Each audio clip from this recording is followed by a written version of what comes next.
Most electronic drum kits feel a bit like playing on plastic toys, but every once in a while, you find a piece of gear that actually makes you forget you are hitting sensors instead of real wood and skin.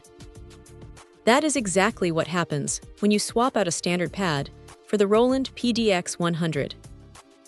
It is a 10-inch mesh pad that manages to strike a really smart balance between being compact enough to fit into a crowded setup and feeling substantial enough that you do not feel like you are holding back your technique.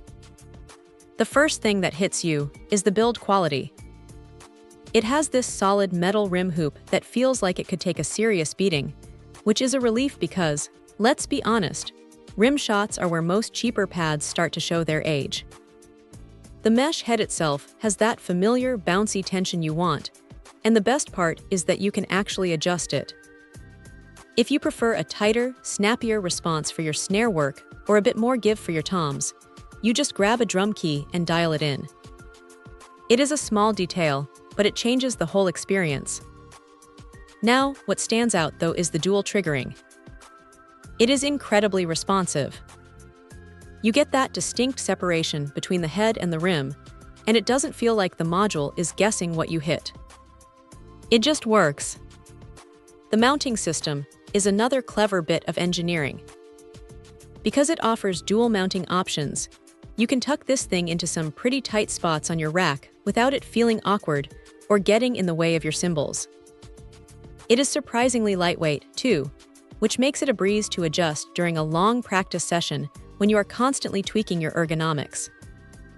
If there is a downside, it is that the compact casing can feel a little bit small if you're used to playing on massive acoustic floor toms. You might find yourself needing to be a bit more precise with your aim, but that is a fair trade-off for the space you save.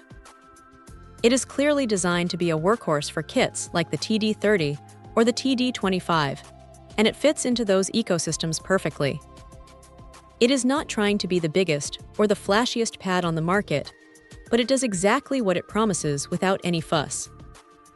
It is one of those rare upgrades that you install once, adjust to your liking, and then just stop thinking about because it simply disappears into your playing.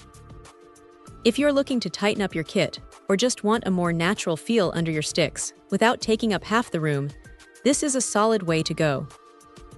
It is reliable, it feels right, and it handles the nuances of your playing style better than most of the stock pads you find on entry-level kits. Honestly, it is just a really well-thought-out piece of hardware that does its job quietly and effectively. Check out the video description for updated price. And thank you for watching this video.